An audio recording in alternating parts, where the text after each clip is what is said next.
Hello दोस्तों, genius coaching number 1 में आपका स्वागत है। आज हम बात करेंगे कक्षा 10 के इकोनॉमिक्स के बारे में, जिसको हिंदी में अर्थशास्त्र कहते हैं।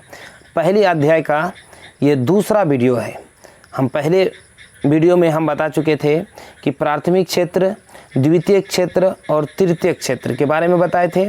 आज हम बात करेंगे अर्थव्यवस्था के प्रकार के बारे में बात करेंगे और उसकी परिभाषा को देने का प्रयास करेंगे। ये जो है आपका परीक्षा की दृष्टि से बहुत ही खास है, खास करके किसी भी बोर्ड एग्जाम पर जहाँ पे एनसीईआरटी बुक फॉलो होता है, उस सभी बोर्ड का के लिए ये चुनिंदा प्रश्न है जो बार बार बोर्ड में क्या होते हैं, पूछे जाते हैं, है ना। तो चलिए हम समझते हैं। अर्थव्यवस्था क्वेश्चन जैसा है कि अर्थव्यवस्था के प्रकार को लिखें और प्रत्येक को परिभाषित करें। तो देखिए इसका आंसर कर लिखने का तरीका क्या है। यहाँ पे जैसे है कि अर्थव्यवस्था 3 प्रकार की पाई जाती है। अर्थव्यवस्था जो है वो कितने प्रकार की है? 3 प्रकार की पाई जाती है। पहला जो प्रकार है पूंजीवादी अर्थव्यवस्था। पहला जो है आपका क्या? पूंजीवादी अर्थव्यवस्था, जिसको हम इंग्लिश में कहते हैं कैपिटलिस्ट इकोनॉमी। क्या कहते हैं? Capitalist economy. ठीक, देखिए उसको क्या कहते हैं, मतलब पूंजीवादी अर्थव्यवस्था को क्या कहते हैं। सिंपल सा समझिए कि व्यापार वही करते हैं जिसके पास पूंजी होता है। क्या होता है? जिसके पास पूंजी होता है। तो चलिए हम इसको समझते हैं। वह अर्थव्यवस्था जहां उत्पादनों के साधनों का स्वामित्व निजी व्यक्तियों के पास होता है, जिसका उपयोग निजी लाभ के लिए करते हैं, पूंजीवादी अर्थव्यवस्था कहलाते हैं। मतलब ये हुआ कि वह अर्थव्यवस्था जिसमें कोई भी व्यक्ति अपने निजी लाभों के लिए उसका उपयोग करता है, तो उसे क्या करते हैं? उसे ही अर्थव्यवस्था। जैसे एग्जांपल के तौर पे आपको बताते हैं कि कोई दुकान खोला, तो उसके लिए वो क्या हुआ? बहुत बड़ा दुकान खोला, पूंजी लगाया, तो पूंजी लगाया, कितना लाभ, कितना हानि हुई, वो उस पे डिपेंड है। सरकार पे इस पे कोई भी दखल देने की आवश्यकता नहीं है। यानी कोई खास व्यक्ति ने पूंजी लगाया, उसके बाद उन्होंने क्या उसमें अर्जित किया, तो वही होता है क्या? पूंजीवादी। इसके लिए एग्जाम्पल के तौर पे अमेरिका, जापान, ऑस्ट्रेलिया आदि, इन सब देशों में जो है ना पूंजीवादी अर्थव्यवस्था क्या है को बढ़ावा मिलता है, और ज़्यादातर पूंजीवादी अर्थव्यवस्था यहीं से प्राप्त होती है ना। कहाँ से? यहीं से प्राप्त होती है। इसका दूसरा जो अर्थव्यवस्था है उसे क्या कहते हैं? समाजवादी अर्थव्यवस्था, जिसको इंग्लिश में कहा जाता है सोशलिस्ट इकोनॉमी। क्या कहा जाता है? सोशलिस्ट इकोनॉमी, इंग्लिश में इसको कहा जाता है ना। देखिए वह अर्थव्यवस्था जहां उत्पादनों के साधनों का स्वामित्व सरकार के पास होता है, समाजवादी अर्थव्यवस्था कहलाती है। यानी अगर कोई निजी व्यक्ति के पास होगा तो पूंजीवादी, अगर किसी सरकार के पास होगी तो उसे क्या कहेंगे? समाजवादी अर्थव्यवस्था। जैसे एग्जांपल के तौर पे स्कूल, ये सब क्या है? समाजवादी अर्थव्यवस्था है। क्या है? समाजवादी स्कूल, है ना। जैसे सरकार, जैसे रेल, तो हालांकि अभी के समय में रेल कुछ प्राइवेटेशन भी हो गया, जो निजी कंपनी द्वारा चलाया जाता है, लेकिन पहले के टाइम में क्या थे? वो सरकारी थे। जैसे स्कूल हुआ, कुछ बैंक है ना, सब तरह का बैंक नहीं है। कुछ बैंक ऐसे हैं जो सरकारी है और कुछ बैंक है प्राइवेट है। तो हम सरकार की बात करते हैं। ये सब क्या हुआ? सरकारी। ये सब चीज़ का जो ज़्यादातर फॉलो होता है वो कहाँ पे, कौन कौन सा देश पे? चीन, क्यूबा, ठीक है, आधा को है यहाँ पे, है ना। क्या है? आधा क्यूबा आदि देशों में इसको क्या कहता है? इसका उपयोग होता है, ज़्यादातर उसको बढ़ावा मिलता है। तीसरा जो होता है मिश्रित अर्थव्यवस्था। मिश्रित से यह स्पष्ट होता है कि ऊपर जो पढ़े दोनों के मिक्सचर को क्या कहते हैं? मिश्रित कहते हैं। मतलब नाम से भी पता चलता है मिक्सचर मतलब क्या? जब 2 या 2 से चीज़ को मिलाया जाता है उसे क्या कहते हैं? मिक्सचर कहते हैं। सेम उसी तरह से यहाँ पे भी है। अब ऐसे यहाँ पे अर्थव्यवस्था समझते हैं मिश्रित, जिसको मिक्स्ड इकोनॉमी कहते हैं। वह अर्थव्यवस्था जहां उत्पादनों के साधनों का स्वामित्व निजी व्यक्तियों तथा सरकार के पास होते हैं, मिश्रित अर्थव्यवस्था कहलाती है। मतलब वह अर्थव्यवस्था जहां पे सरकार के स्वामित्व का जो आधार होता है, मतलब उसका जो स्वामित्व यानी निजी कंपनियों के द्वारा होता है या निजी व्यक्तियों के द्वारा, और सरकार के पास दोनों पे होता है, उसका जो है सरकार और निजी दोनों पे होता है, तो उसे ही क्या कहते हैं? मिश्रित अर्थव्यवस्था। ये मिश्रित अर्थव्यवस्था जो है भारत में सबसे ज़्यादा पाया जाता है, इसीलिए एकमात्र उदाहरण है क्या है हमारा? भारत। क्या है? भारत। देखिए बार बार ये क्वेश्चन पूछे जा चुके हैं क्या पूछे जा चुके हैं कि बताइए कि भारत जो है निम्न में से, या इस तरह से पूछेगा कि भारत निम्न में से किस प्रकार का अर्थव्यवस्था भारत में पाया जाता है, तो समाजवादी, मिश्रित या पूंजीवादी या इनमें से कोई नहीं। तो इसका आंसर क्या हो जाएगा, मिश्रित हो जाएगा। या उल्टा करके इस तरह से पूछा जा सकता है कि भारत में किस प्रकार की अर्थव्यवस्था पाई जाती है, मिश्रित, समाजवादी या पूंजीवादी। या इस तरह से बोलेगा कि भारत जो है, भारत में यानी क्या बोलते हैं, मिश्रित अर्थव्यवस्था का एक उदाहरण दीजिए। तो यहाँ पे क्या हो जाएगा, भारत देगा, ऑस्ट्रेलिया देगा और दूसरे देश देंगे, लेकिन आपको चुन के क्या मारना है, भारत मारना है। किसको मारना है, भारत को मारना है। चुन के किसको मारना है, भारत को, है ना।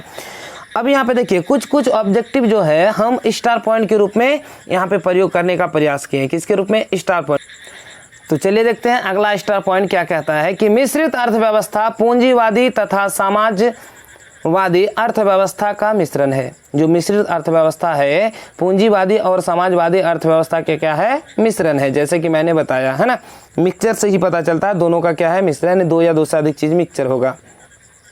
देखिए ये सवाल देखिए, समावेशी विकास से आप क्या समझते हैं। ये बहुत ही इंपॉर्टेंट वाला सवाल है ना। बार बार ये क्वेश्चन पूछा जाता है आपके बोर्ड एग्जाम में, इसीलिए मैं ये क्वेश्चन को लिख के लाया हूं, है ना। देखिए क्या कहते हैं, आर्थिक विकास की जिस पद्धति या प्रक्रिया से समाज के सभी वर्गों का जीवन स्तर ऊंचा होता जाए तथा समाज का कोई भी वर्ग विकास के लाभ से अछूता नहीं रहे, तो ऐसी ही विकास के क्रिया को ही क्या कहते हैं, समावेशी विकास कहते हैं, है ना।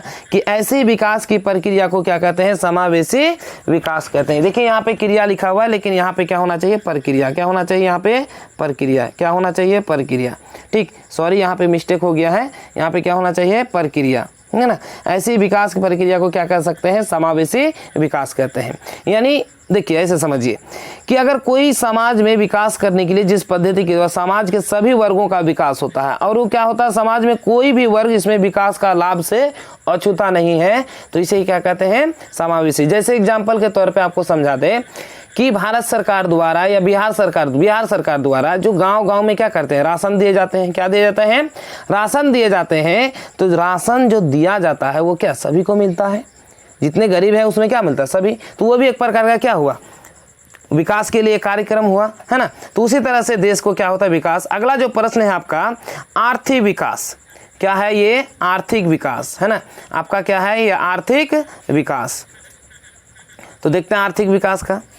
देखिए आर्थिक विकास की परिभाषा दें। देखिए आर्थिक विकास का बहुत सारे जो वैज्ञानिक हैं यानी प्रोफेसर हैं, उन्होंने अलग अलग अंदाजों में दिया। तो ये प्रोफेसर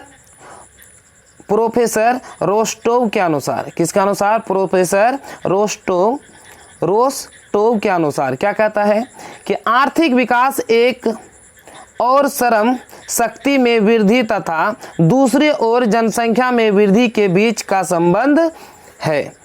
बोलता है क्या प्रोफेसर कि आर्थिक विकास जो एक और श्रम शक्ति में वृद्धि तथा दूसरी ओर एक और श्रम शक्ति में वृद्धि और तथा दूसरी ओर जनसंख्या में वृद्धि के बीच क्या है, संबंध है ना। क्या है, इसका संबंध है। तो चलते देखते हैं आगे वाला और कुछ सवाल, महत्वपूर्ण सवाल। इस तरह से हमारा वीडियो के क्या करिए, बने रहिए। अगर हमारा वीडियो पसंद आए तो लाइक करें और कमेंट्स में बताएं कि क्या इस तरह का वीडियो मैं लाऊं जो आपके लिए क्या हो, यूजफुल हो, है ना, जो आप यूज कर सकें। तो अगर आप कमेंट्स लिखते हैं तो हमें क्या होता है, मोटिवेट होते हैं और आगे वीडियो बनाने का ज़्यादा से ज़्यादा प्रयास करते हैं। अब देखते हैं प्रोफेसर मेयर एवं वाल्डविन के अनुसार, प्रोफेसर जो है मेयर उसके अनुसार आर्थिक विकास का परिभाषा को देखते हैं, है ना। जैसा कहता है कि आर्थिक विकास एक ऐसी प्रक्रिया जिसके द्वारा दीर्घकाल में किसी अर्थव्यवस्था की वास्तविक राष्ट्रीय आय में वृद्धि होती है। इसका अनुसार क्या कहता है कि दीर्घकाल में मतलब आने वाले समय में जो क्या होता है, किसी भी देश का राष्ट्रीय आय में क्या होता है, वृद्धि होता है।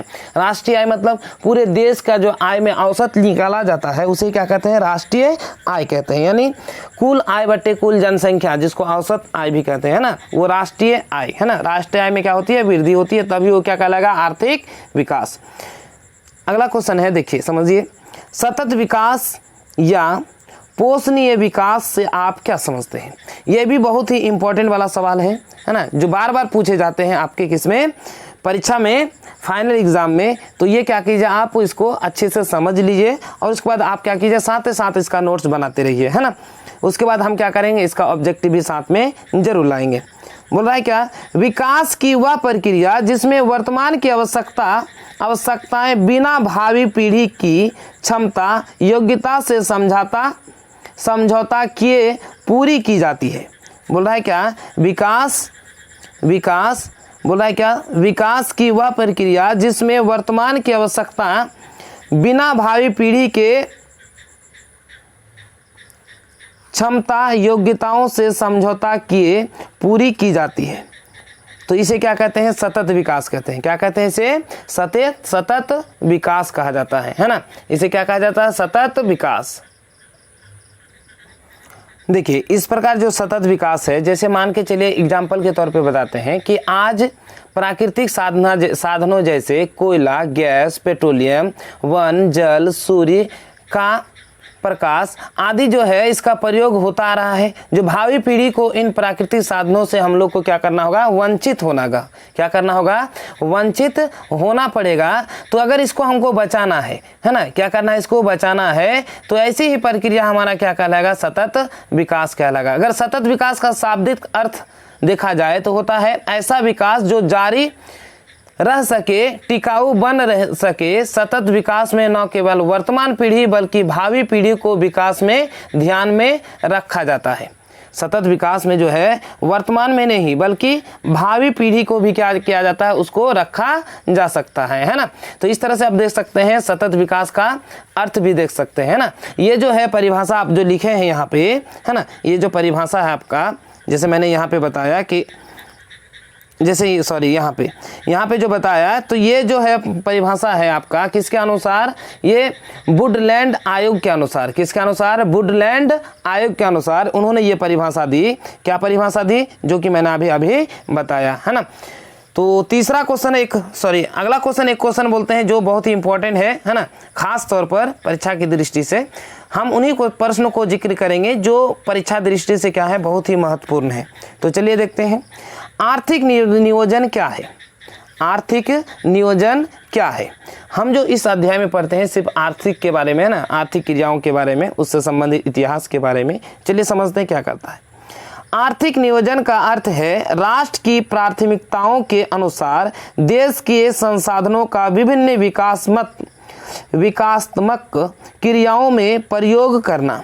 बोलता है क्या, आर्थिक नियोजन का मतलब ये हुआ कि नियोजन का मतलब क्या, नियुक्ति या फिर क्या उसका उपयोग करना, जैसा स्पष्ट होता है वही चीज है कि आर्थिक, जैसे कि क्या है, किसका अर्थ है, किसका, आर्थिक नियोजन का, कि राष्ट्र की प्राथमिकताओं के अनुसार देश के संसाधनों का विभिन्न विकासात्मक क्रियाओं में प्रयोग करना। मतलब ये हुआ कि देश में जो विभिन्न प्रकार के संसाधन है उसका पहला प्राथमिकता या पहला प्रायोरिटी है कि प्रायोरिटी मतलब उसको क्या बोलते हैं, उसकी पहली ज़रूरत जो है उसे क्या करना, उसे उसका कामों में लगाना और उसे क्या करना है, देश के लिए उसको क्या करना है, विकास के लिए क्रियाओं में उसको क्या करना, लगाना। यही उसका क्या होता है, कार्य होता है। उसे ही क्या करते हैं, आर्थिक नियोजन कहा जाता है। क्या कहा जाता है, आर्थिक नियोजन।